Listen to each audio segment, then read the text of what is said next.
Hello, and welcome to the newest episode of the Think Tank, where I've got Sara, not Sarah, everyone, Cass, and we're in the new studio today. So welcome.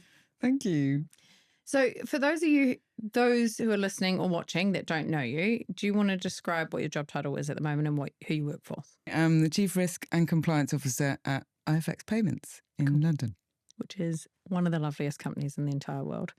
So when I was researching this, there was another podcast you're on. You were talking about how you were doing geology before you got into compliance. Yeah. And so obviously I decided to call this episode Rocks to Risk. I love it. Because I think I'm really funny, but I'm not. But I want to go back to that because in that initial podcast, you were talking about how you studied languages. And then before you went to university, you decided that you wanted to go into science. Yeah. Which I thought was quite interesting and weird. I'm probably generally quite weird.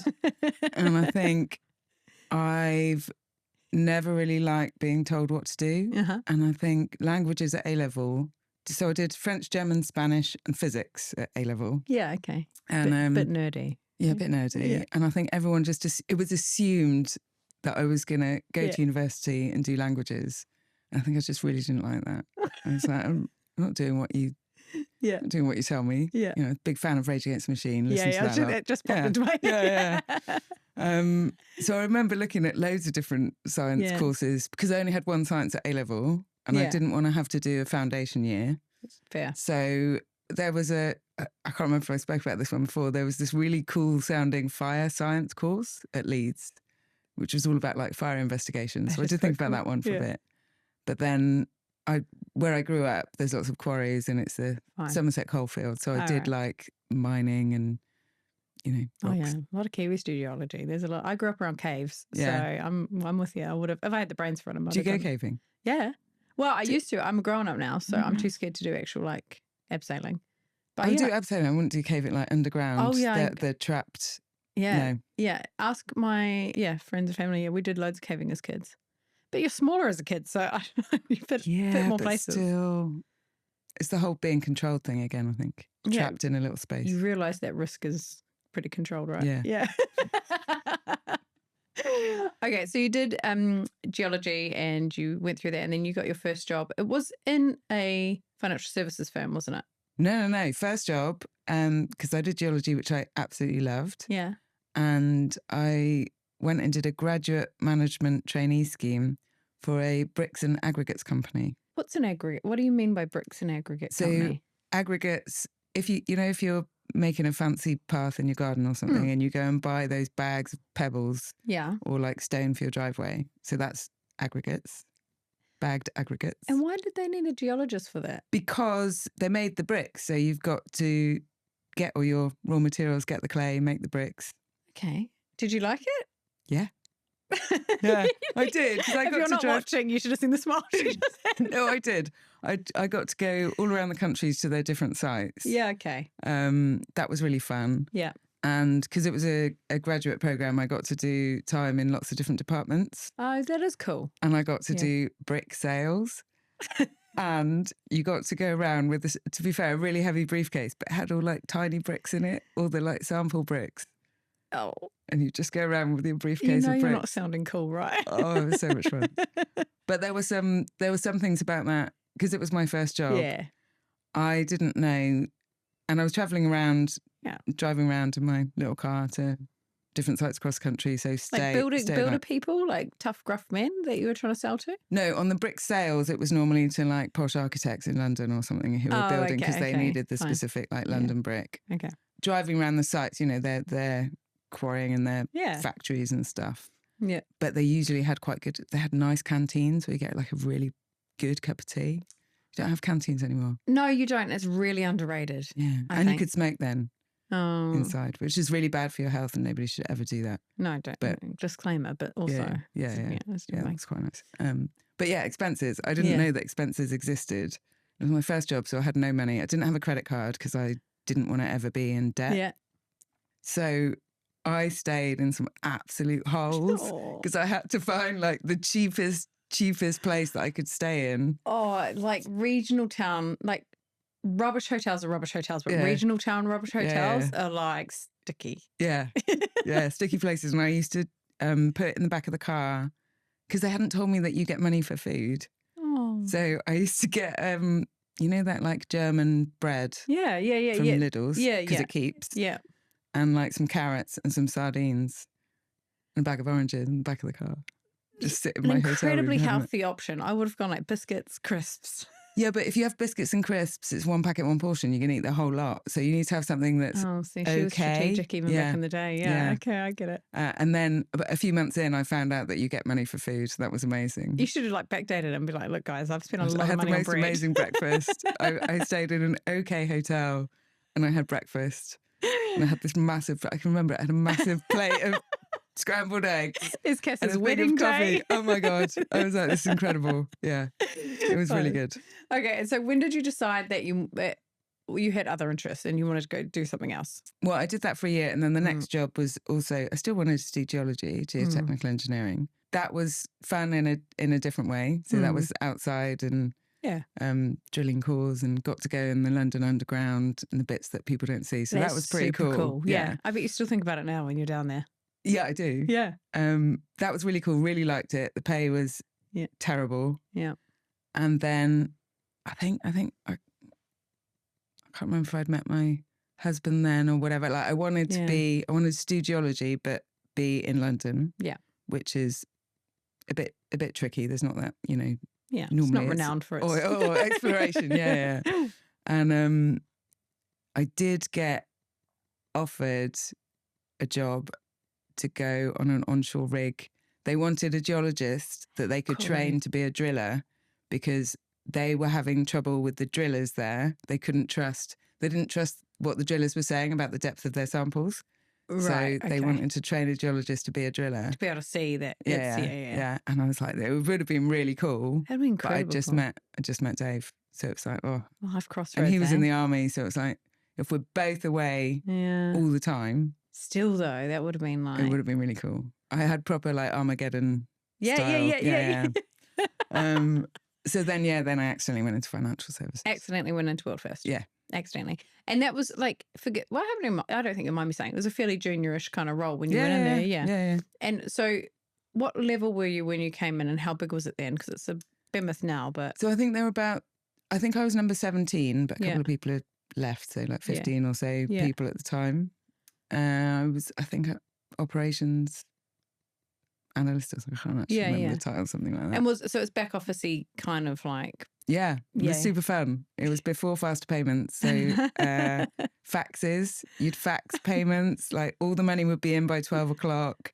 And then you would like make the payments through different banks, do confirmations. It feels like an alternate reality, doesn't it? Trying to explain. Now that we're in the age of AI and internet and everything's so quick, like trying to explain that to someone starting work now, like I'm sure they just don't even really, they know fax as a concept, but they don't know the pain of a fax. What if you had a fax paper? Yeah. That was like the biggest palaver in the office. Yeah, and you'd have to go around and get it signed if it was over, I can't remember the limits, but if it was over like, I don't know, £50,000 or something, you'd have to go and get it signed and then. Oh my God, I remember. Do you know, I remember when I used to have to wait till people got home to log onto their computer to send us their CV. Like it used to be all like. We did post. Things came by post. So people would post us where they wanted us to. Yeah, we used to have like marketing campaigns when my first recruitment job. We used to post CVs out to home and just be like, look at this CV and just hope to God they. I miss post. I don't miss real post. Home post. I had a watch go missing in the post and they've just been. Yeah, but that's a parcel, isn't it? Not. I mean, like letters. You don't get letters anymore. No, you don't. Maybe I'll write you a letter. Just get like bills. Yeah, right. I just love note. Okay, and so you stayed there for how long? 13 years. Yeah. And I wanted to, if you don't mind talking about the time when your brother passed and the time you took off for being with him. You mentioned on the other podcast, which was actually, it was an awesome podcast to listen to because you were so open and so transparent with it, which I think is quite interesting at your level to being like that. Not many people are. When you were talking about the care that you felt there and helping you through that time, if you could give advice to a company or a culture, what was it that was really special that made you feel so supported? Well, I think all the people were really nice, and everybody knew about it, but I didn't have to tell them. Yes. So they'd been kind of, it's not in a newsletter, but kind of softly told. Yeah. And because of that awareness, people, not that people were normally dicks, but they were deliberately like kinder. Yeah. Generally. And like I said, I didn't have to make a cup of tea for ages. Everyone's just be like, yeah. And how long did you take off, if you don't mind me asking, or how long were you off for? I think I was off for about 2 weeks after he died, 2 or 3 weeks. Yeah, I bet that felt like nothing as well at the time. Yeah, and I was at home. Yeah. And they're just kind of blank days. Yeah. You're just waiting. Yeah. I remember sitting there waiting, thinking, oh, it's not really real and he's just going to come home. Yeah. And lots of people come and then they go. So people are around for the immediate support. And they say, oh, yeah, sorry to hear about that. And then, not they all disappear, but lots of people, they don't know what to say and they don't know how to like carry on with that support. So I think that's probably the different thing at work is that, they're conscious and just things like, do you want to come to the pub? No, because I don't want to go out. Yeah. But they kept asking.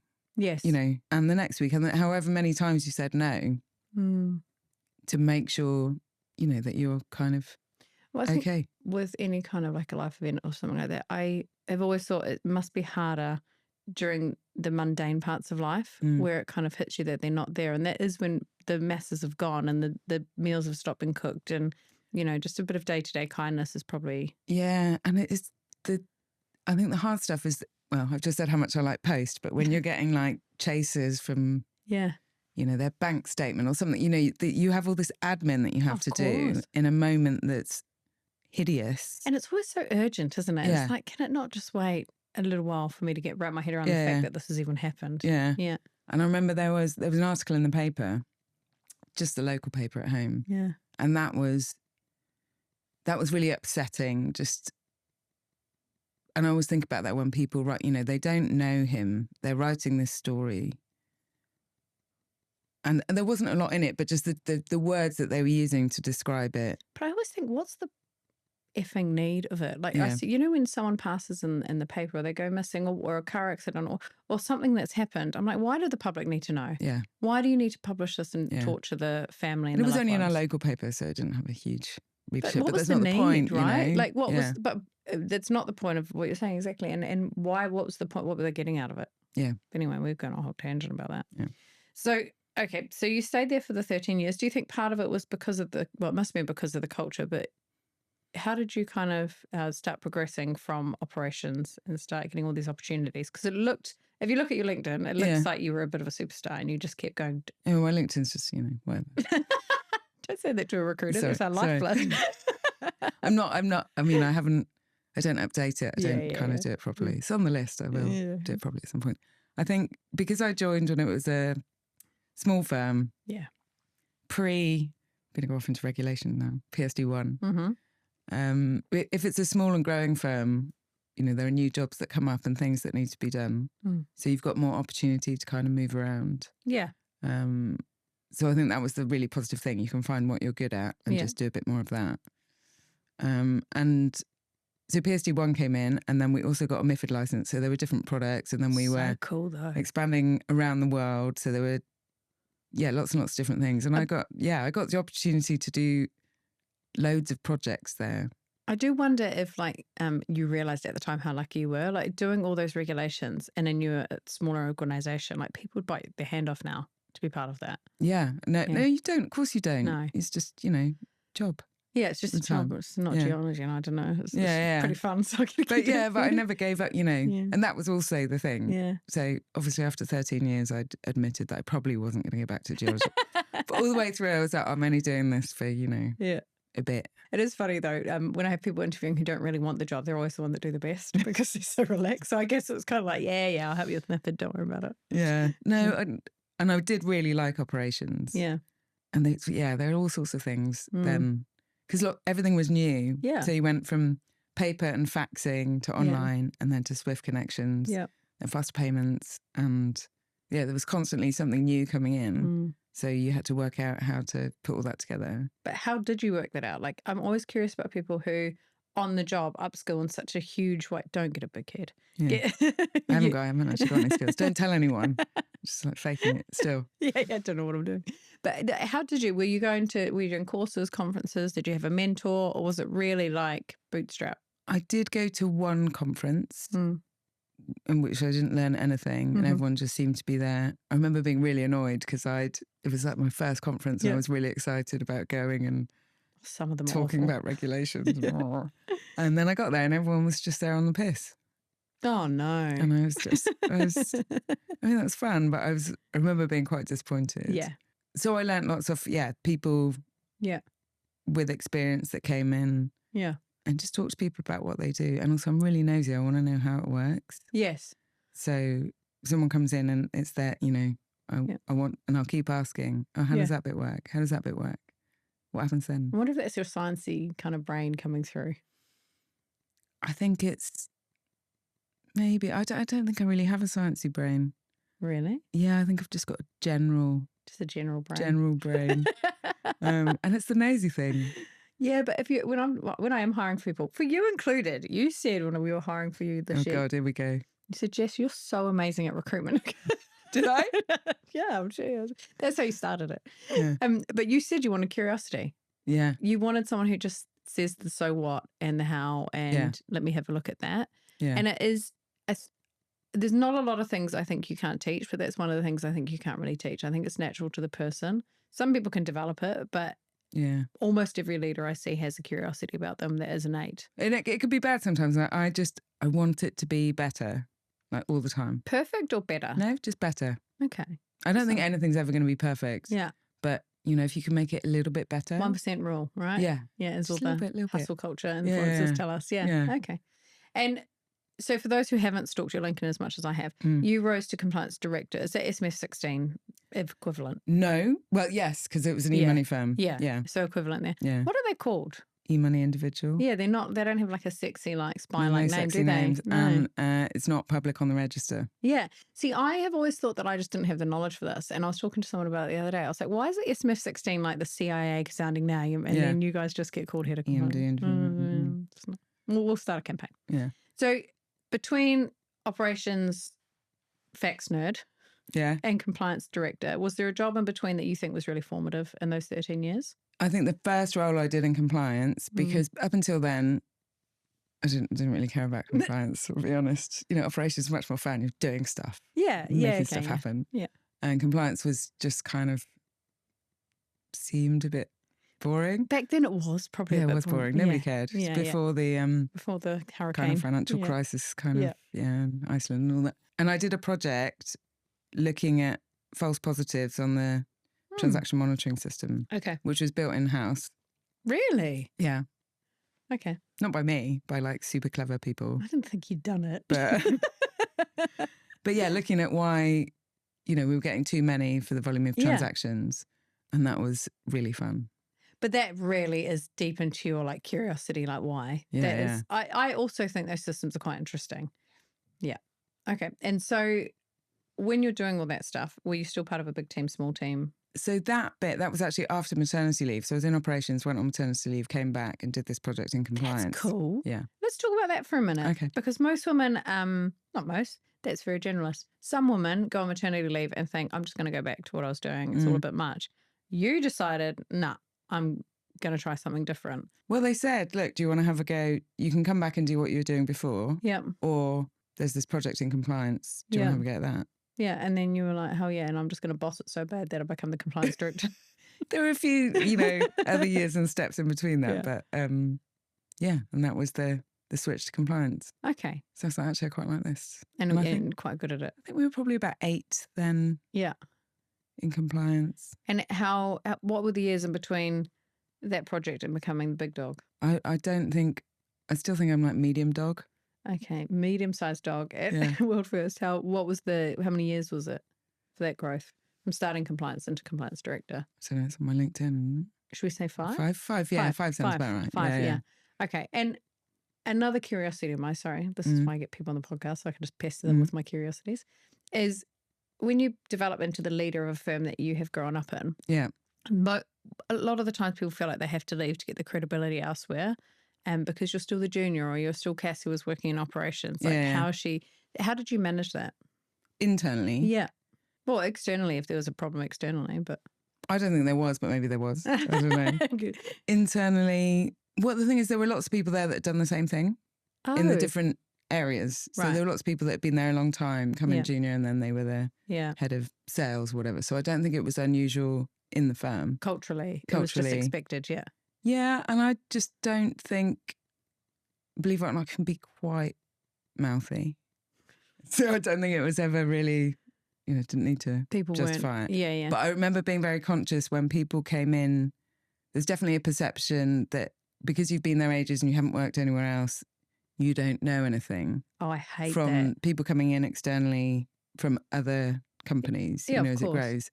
But then they soon learn. So I mean, it still happens now, right? Like I think it's a natural human thing when you go into a new firm in a fairly senior role, you kind of want to prove yourself with your knowledge. And it does involve being like, well, at HSBC, we have this model. So when you were compliance director, how big was the team underneath you? And was it just reg or did you do fin crime there as well? So reg and fin crime. Yeah. It's going to be really bad. I can't remember in the end. I think we had about 14. It's a fairly big team, Yeah. Even like by today's standards, it's a pretty big team. Yeah. Something. Yeah. So when you made the decision to move, what drove that? Leave WorldFirst. We'd moved back to Somerset. Yes. So I was commuting from Somerset to London, staying in London 3 days a week, and then going home. Now, this actually, sorry to interrupt, but this might be a natural time to talk about that. Yeah. Because at this time you had 2 kids? Yep. How old were they at this time? 3 and 5. And you were living in London, assume Tuesday to Wednesday or whatever? Yeah, Tuesday night and Wednesday night. I stayed in Clapham in like a lodger room. Going back to your early days. Hopefully with better things than bread to eat. But yeah.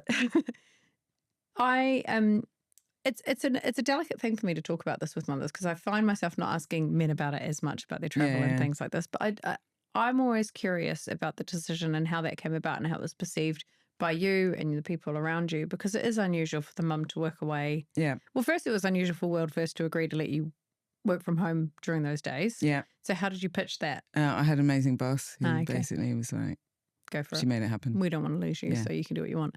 And then how did that was Millie. I know Vitska when she came on and spoke to you, and she was like, "Ooh, Millie." So yeah, same person. We need to talk to Millie. Yeah. Ooh, Millie. Yeah.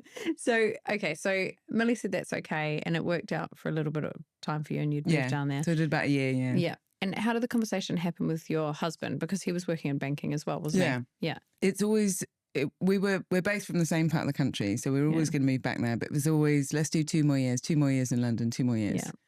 And then it was the referendum, Brexit referendum. Yeah. And beginning of the end. Yeah, beginning of the end. And the atmosphere, immediately after that was pretty nasty. And I didn't want to go out because there were people, on the bus or whatever saying, "Oh, you should go home." There was immediate, anyone that was like visibly not white British, and I was like, I don't want to do this. I want to go home. Why should I be around this? Yeah, I don't have to. Yeah, I was like, let's go home, and we put the house on the market. Really quickly, like a couple of months later. Yeah, we were like, let's go home. So back to Somerset. His job wasn't. Well, actually, initially we were going to move to Swindon because that's an hour away. And we found this everyone's dream location. No, but we found this amazing house. Oh, okay. And we thought we could move there and both commute into London. Yeah. And get childcare around that, which would have been an absolute disaster. I don't know why we ever thought that was going to work. In the corporate life, you just kind of think that you've got to make all your life parametered around work, right? Yeah. And then that house fell through and we were really disappointed. And then we found the house we're in now. Yeah. In Somerset. And then we had the conversation about, well, what are we going to do? His job didn't offer the same kind of flexibility. We were like, well, we can't both commute. So how long's the commute just for the uninitiated, aka me? Like 2.5, 3 hours. Okay. So it is definitely like a trek. And you couldn't do it both with 2 young kids. No. Yeah, that just wasn't going to work. Yeah. No. So decided that I would stay in my job. Yeah. He would take a year off to look after the kids, get them into school, fix the house, just settle in. Yeah. And then he ended up doing a PGC and retraining as a teacher, which is what he does now. Yeah. Because that's really good with kids because you get of course, school holidays and off, everything. Yeah, I'm a little bit jealous. So I did a year commuting back to London. Yeah. And it was hard. I was going to say when we spoke earlier about this, my initial thought was, I thought initially it would be a relief to have some time away from the kids, especially at 3 and 5. You probably feel like, oof. Yeah. Did it get harder progressively or easier? It did. And I know I mentioned this to you before, because even before that we were both working, and I think quite often as the mum, you're the kids come to you of course, for stuff and food and everything. Moaning and everything. And fun daddy. Yeah. And when we moved, I remember, and I mentioned this to you, when I came home and my daughter fell over, this was after a few months, hurt herself and ran to my husband and not to me. And I felt unnecessary, surplus to require. And I really felt that was hard. And there was a time when, because they were used to it, because he was there, he was always picking them up, he was doing the cooking, he was the person. Yeah. But I was thinking about it after you said it. I think there is very little indication that you're doing anything good as a mother. And I think a lot of us put a lot of our weight or how good we are on the fact that, the children come to me, like I'm their safe boss. So I can really understand how that hit your ego, even though it had nothing to do with anything. And they were happy. It's not like, they weren't suffering. They were having a great time. There's nothing like there's literally no problem with it. Yeah. Other than our internal ecosystem where we're thinking, but I'm mum. Yeah. Like, why are you not coming to me? And you've kept that routine, haven't you, throughout your career where you're kind of... Well, no, I worked in Bath for 4 years. Oh, you did? Yeah. In Bath? Yeah. Financial services are in Bath? There's quite a few, actually. Sorry, Bath. Yeah. Not that anyone's listening from Bath. Yeah, I've worked there for 4 years. So that was because the commute was hard. Yeah. And then... Is that when you moved into asset management? Yes. Asset management in Bath. Yeah. Yeah, big industry that I know of. Yeah. So that was great because I could drive in. I was going to say, did you choose that role specifically because of that?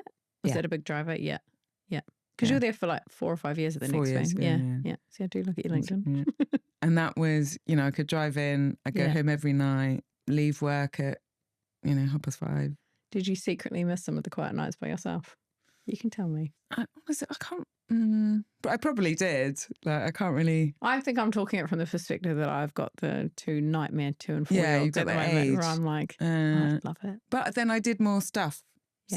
So I could do stuff in the evenings. That's a problem with commuting away. Yeah. So then I started playing rugby again, which I loved. You play rugby? I don't anymore. I used to play rugby too. Yeah, I do. I know you have a bit more like it's less focused on like, even if you're here just for work, I imagine you spent your evenings catching up with the team or networking or catching up with friends and you stayed a little bit later at the office. And you can't, because I really like team sport, which I'm not doing at the moment. But then we had rugby training on Thursday nights. Yeah. So that was time away from the kids. It's making me sound like I just want to be away from my kids.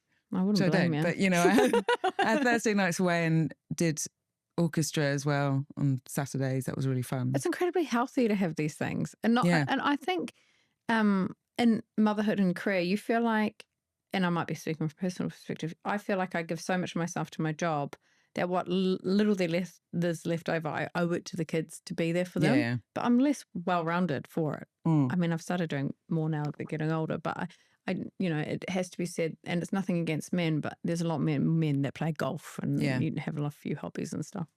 So you the 4 years when you moved into asset management, it's quite unusual to move from payments, but like you said, you've done Motherhood and you've done all the other bits and pieces when you're at WorldFirst, which is unusual. So what's the cultural shift like moving from payments to asset management? She's smiling, so I think I think it was the polar opposite. Yeah. So I'd gone from payments is really fast paced. Yeah.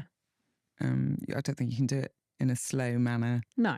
And the regulations are constantly changing and different products in different jurisdictions. So super, super fast. Yeah. And relatively new in terms of the regulation still. And asset management is much more, it was much more traditional. Yeah.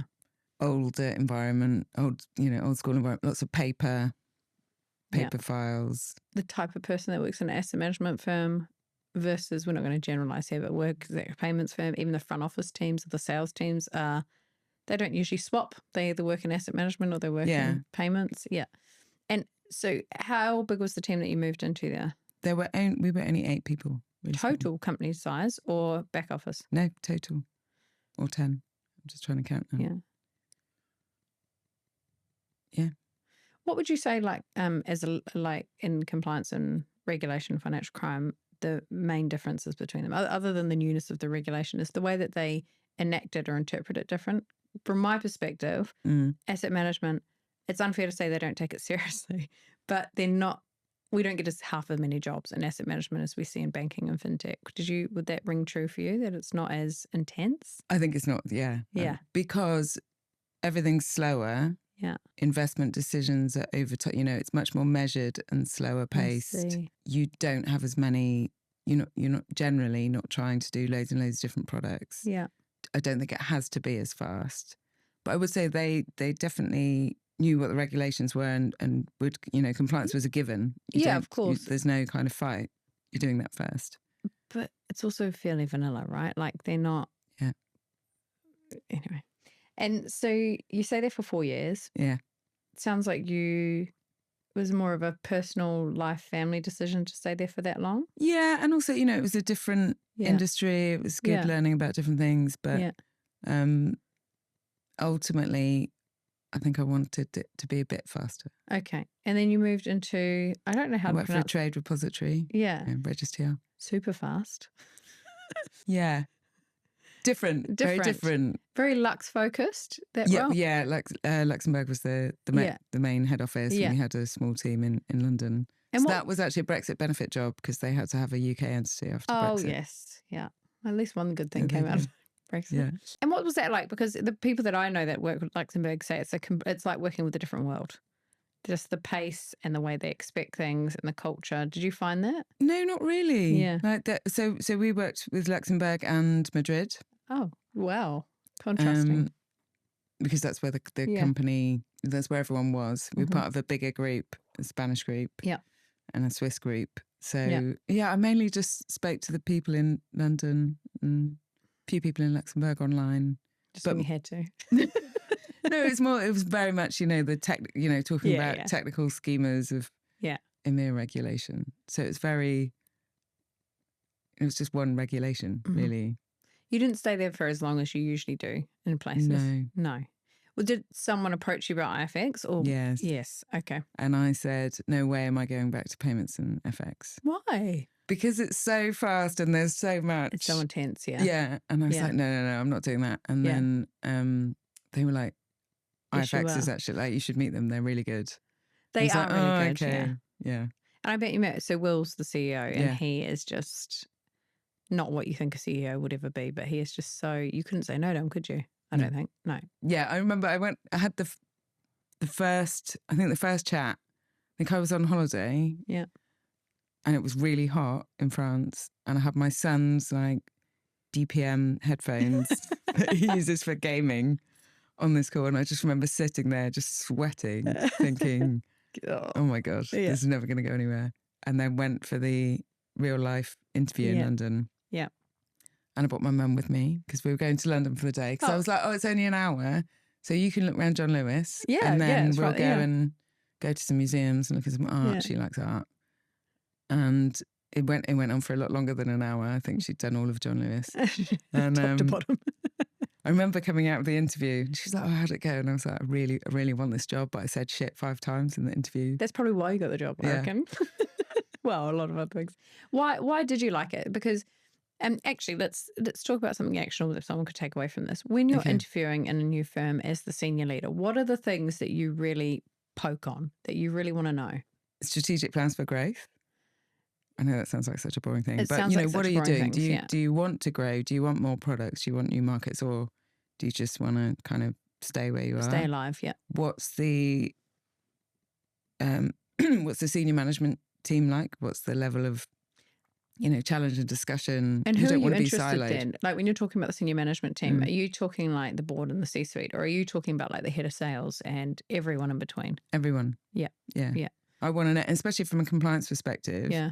You want to know that all of those people are going to speak to each other. You don't want to be siloed off in a kind of separate part, really.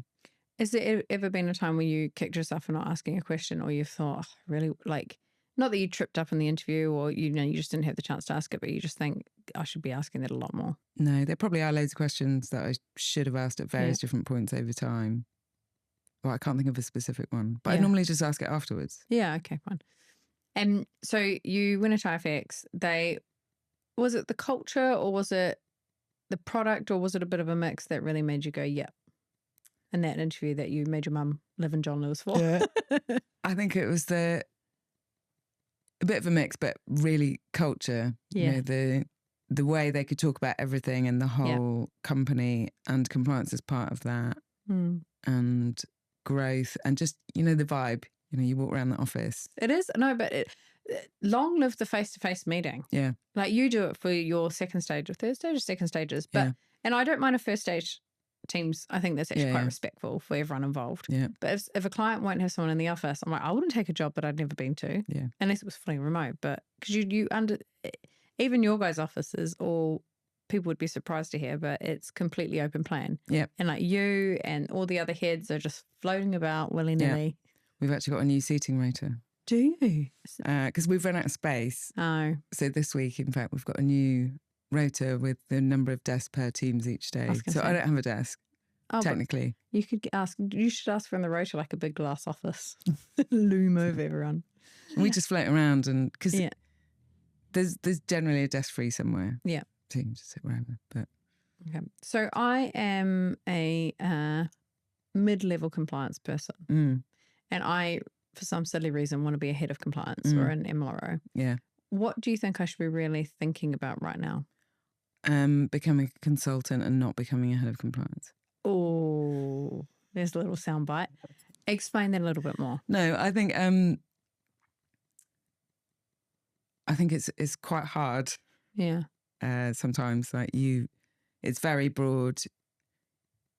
You need to know a lot. You've got, depending on your role, you've got, personal liability. If you really like a specific part of compliance, it can be quite hard because you want to still do that. It's the same in any kind of head of role. Yeah. That you don't get to do the thing so much. I see what you mean. So if you're particularly focused on money laundering, or you're particularly focused on sanctions, you get to do bits of that, but you usually hire someone underneath you to do that, where you're more strategic. And what would you say in the next 3 years of their career? What would you, if you were to hire a MLRO? Yeah. What do you like to see on their CVs? Evidence of having done something. So have you built a framework? Have you developed the monitoring plan? Like, what did you do? Yes. Because I think there's a different skill set in actually having done something and got things wrong. And that's what I want to hear about. Like what didn't work so well, and what did you do about it? It's an interesting interview question. Do you ask people that in an interview? Yeah, it's terrifying. All sorts of things. Yeah. Do you get like spinny like ChatGPT answers? Who answer that? Oh. Sometimes. Oh, I was really good at my job. I was too good. Yeah, I'm a perfectionist and blah blah blah. Yeah, no. Yeah, sometimes you do, but you can tell. Yeah. Yeah. Well, sometimes. So, we're talking about the role of the head of compliance in the MLRO, and you kind of touched on it there, that you have to be really knowing your stuff. It does boggles my brain that people will come to you, I assume, day to day and say, hey, what are we doing about this? And then off the top of your head, you mention a regulation like it's like your child's first name. Yeah. How do you even keep up with that? Like, do you get the chance to say to them, oh, I don't know about that too much, I'm going to go by and research that? Or do you worry about your credibility in saying something like that? No, I think if I don't know enough about it, I'll say I'll go and check and come back to you, because otherwise you're not. What value are you adding? Yeah, you can't make it up. There's no point pretending you know everything. I hate that. Yeah. So I just say I'll come back to you. But quite often you do know. Yeah, because it just is in your head. Yeah. And how often of your job, if you were to talk about not your day to day, but your month to month, like how much of it is on the fly advice? Like, can we onboard, offboard? What are we doing with this client or product? and how much is it more strategic? At the moment, probably 50-50 because we're doing lots of things that involve lots of change. And it's probably about how I like it, actually. Yeah. Bit of both. Yeah. And when you're talking about the strategic stuff, just so, what does that look like? Like, what are you kind of discussing when you're doing like the board meetings and C-suite and all the big scary words that everyone talks about? Yeah. What are you actually discussing in those meetings? Lots of data. Challenges with data. What's it telling us? Future, quite a lot of it is actually about unknown timescales and what's contingent on what. Yeah. Because there's lots of things that are out of your control. If you're going for a license, you don't know when it's going to come up. Looking at different regulations in different countries, even ones that you're not in. So I follow quite a lot in the US, just because, like, we're not in the US, but it's so big and everything's so interconnected. You want to know what's happening there because that may have an impact on the way that the UK or the Europe decide to implement something. Oh, very much so, especially in this world where they're just waving their wand about. And how do you keep up with that then? Like, if I had a mild interest in the US, where would I first port a call? Follow some like clever people on LinkedIn that talk about it. Yeah.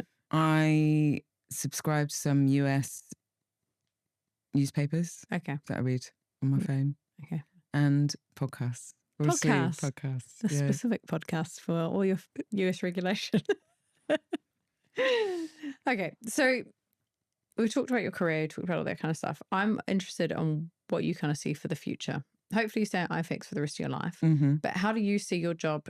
You're like, How do you see your job changing in the next 5 years? Well, part of me hopes that we won't have to do anything because we're just going to like AI the shit out of it. And then none of us will need to do anything ever. And it'll just automatically, But I do think that would be a big part of it.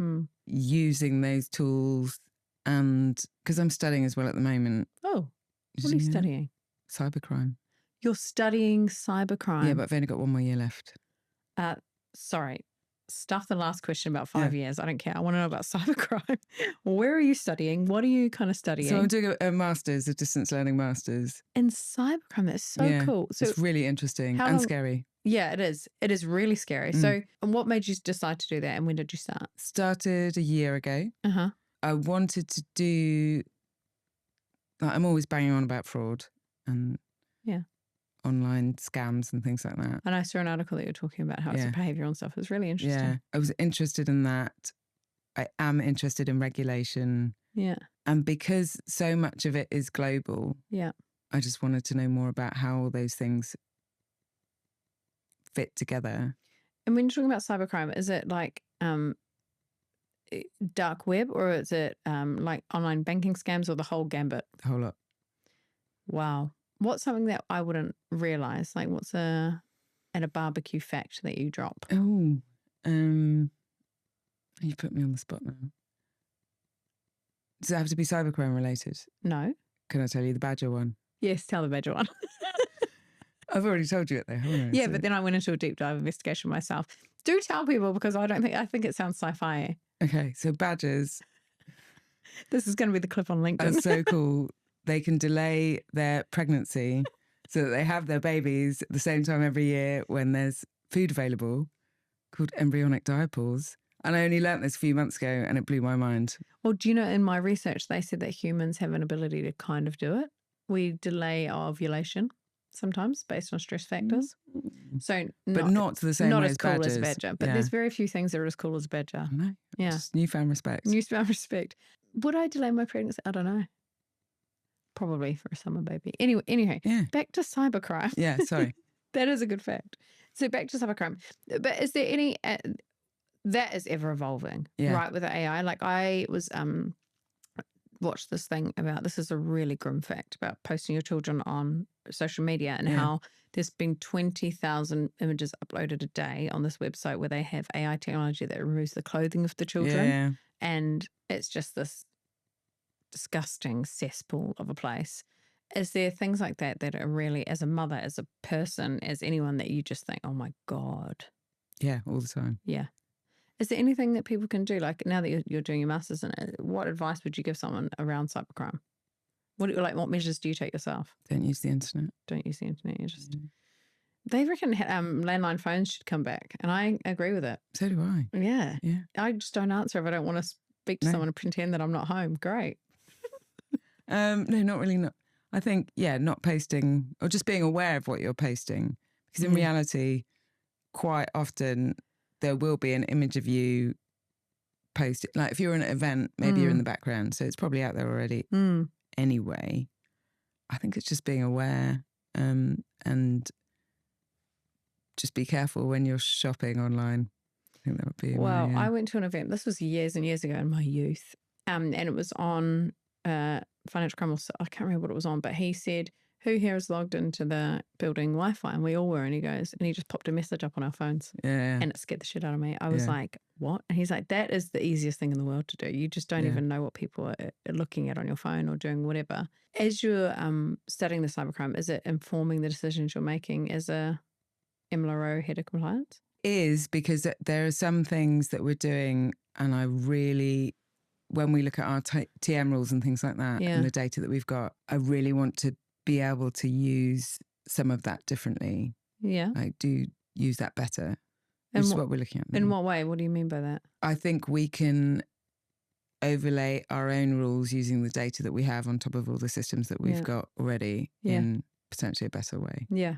I think that's the thing is we're seeing so much technology coming through on the overlay of these transaction monitoring and screening tools. Like there's like Silent 8 who are really phenomenal at doing it. And there's a million other companies that are doing it where it's just a lot more intelligent way of looking at behavior for fraud and for anything insidious, because it is a behavioral thing, isn't it? It's nuanced to... Actually, I'm interested. What's your thoughts on AI and detecting like human patterns and things when you're looking at fraud and transaction? Do you think it's got the capability of doing it in a way that a human, like the scratch test or the sniff test that people talk about? I think yes, but to a limit. Ultimately still having a human review. Yeah, I think you need both. Yeah. Because also, if both sides, the baddies and the goodies are using the same tools, right? So, and the baddies probably always going to outpace the goodies because they don't have to stick to the rules. Yeah. I think the human part on top is always going to add that extra bit. Yeah. That is the scariest thing, isn't it? And there was one of the, when you go to these talks and there was a policeman and he was from one of the Nordic countries. Sorry, policeman, if you're definitely listening to this podcast. But he was saying that he was like, the baddies don't give a shit. No. They do what they want, when they want, how they want. And we have to... We've got bureaucracy and we can't talk to the UK about what's going on, but they're exploiting all these loopholes and things. So it's quite interesting, yeah. Although I did hear on the news this morning on the radio that cyber attack on the nursery, and they were threatening to expose data of kids. And apparently they've now said they've apologised and they're not going to do that. They've apologised? On what basis? Well, because I think they realise that there's a level of, even criminals think that's... They were probably just worried if they went to jail, they'd get beaten up because there's that, But I was like, oh, that's quite nice that they've realised this is a bad thing. Yeah, if only they all realised when they were being evil. But that's the other thing, is the data breaches are just insane. I think it's really interesting, the new rules around pornography sites and having to put in your I don't know if it's your passport or your driver's license, proof of ID and your bank statement. And I was laughing because I was like, I wonder if you've got like a HSBC bank account and you suddenly have like Pornhub and OnlyFans as transactions, would they still bank you? Like, how does that kind of work? Like, what would that mean? I think they would.